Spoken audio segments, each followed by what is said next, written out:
Martina Beková. Prvá z dvoch českých reprezentantiek. Taktiež postúpila do finále. Od nej sa to tak trochu čakalo. Aj tie štartové čísla, ktoré pretekárky majú na sebe. Čím nižšie, tým kvalitnejšie výsledky v ostatnom období. Zároveň to však nič negarantuje. Beková s trojkou a tretia vo finále. Už ukrajuje úvodné metre. Vidíme, prešla tú kombináciu presadených brán, relatívne bez väčšej chyby. Neletela jej tam tá loď možno tak, ako u kajakárov, ale to samozrejme už jen nebudeme môcť ani očakávať. Katka urobila veľký výkonnostný skok od minulej sezóny. Jazdí seniorskú reprezentáciu, dokonca bola vo finále pred pár týždňami na svetovom pohári v Prahe. A ako si povedal, je jednou z favoritiek na medailu aj v týchto pretekoch, takže budeme pozorne teraz sledovať túto druhú polovice trate. 13 bola dobre naskočená, prejazd na 14 trošička podišla, ale myslím si, že to bola taká taktika radšej tam nespraviť chybu, pretože videli sme, že mnoho chalanov tam malo problémy, že tam potom sa museli zatláčať proti prúdu a v prípade dievčat, kde tá sila fyzická nie je taká enormná, tak tam je ešte o to väčší problém pri chybe dostať sa späť do ideálnej trajektórie. No, ten medzičas vyzerá veľmi, veľmi sľubne, ale záverečná časť rozhoduje. Zatiaľ ide Beková veľmi dobre. Došla sa aj do 20-ky, pravdepodobne čisto, to je čas na hranici 100 sekúnd a to sú väčšinou časy, kedy to môže cinknúť. 101,81. Úvodná pasáž, možno aj tie výdychy po tom skoku pomohli. A teraz bude vydýchavať z cieli a zároveň sledovať Evu Alinu Hočevarovú, ktorá má v rukách možnú medailu pre seba, ale takisto aj pre Lívrovú. Áno, Eva Alina samozrejme má tu celú rodinu, okrem otca, trénera a brata Zigalina Hočevara, teda je tu aj ich mamina, chodia takto na preteky európske, pokiaľ sa dá spoločne. Eva Alina ako účastnička olympijského tímu síce v kategórii C1 nevynecháva túto súťaž a v príprave na olympiádu ju vidíme aj v kajaku.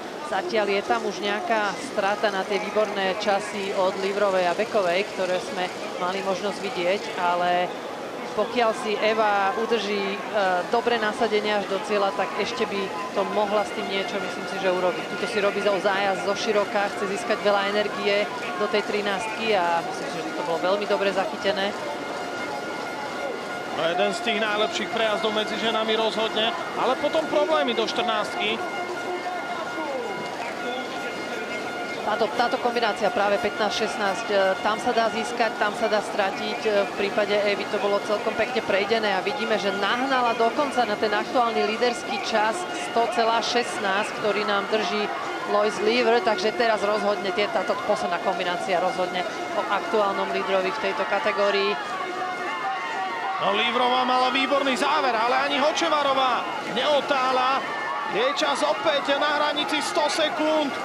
Hočevarová je tesne druhá. Tú loď si samozrejme postrážiť, aby na tom viazde pretekár ešte trochu sa náhol dopredu, aby to ťažisko stlačil tú palubu loď o niečo nižšie a zamedzil tak takémuto dotyku, pretože keď si to pozrieme do výsledkov, tak Francúzska dokázala ísť čistým časom pod 100.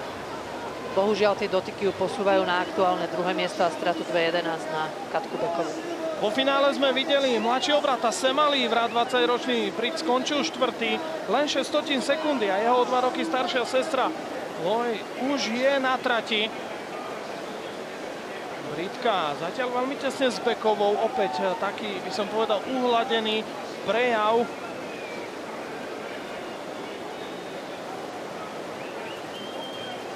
Zatiaľ veľmi dobre zvládnutá polovica trate. Ale teraz možno tá náročnejšia časť. A skok do 13-ky. Videli sme, jak nad tým skokom ešte predýchávala tie posledné metre. Sa pripravovala na ten rozhodujúci moment, na to presné časovanie, presné nasmerovanie lode, ktoré je nevyhnutné na to, aby ten doskok na 13-ku potom bol hladký. Tuto veľmi tesne prichádza na to 16-ku, ale aj je tam voda, myslím si, že trošku priala. Ako sme spomínali, pri tej 16-ke veľmi ľahko prichádza k zmene prúdov a dokonca to sa vytvára vír, ktorý dokáže pretekárovi zamávať so smerom lode. Tu treba ísť presne, toto je ono. Toto sme videli, ten prejazd po povrchu válca. To je to najideálnejšie, čo pretekár môže predviesť a to sa Britke podarilo. To porovnanie zrejme bude tesné s Bekovou, ale Lívrová je prvá.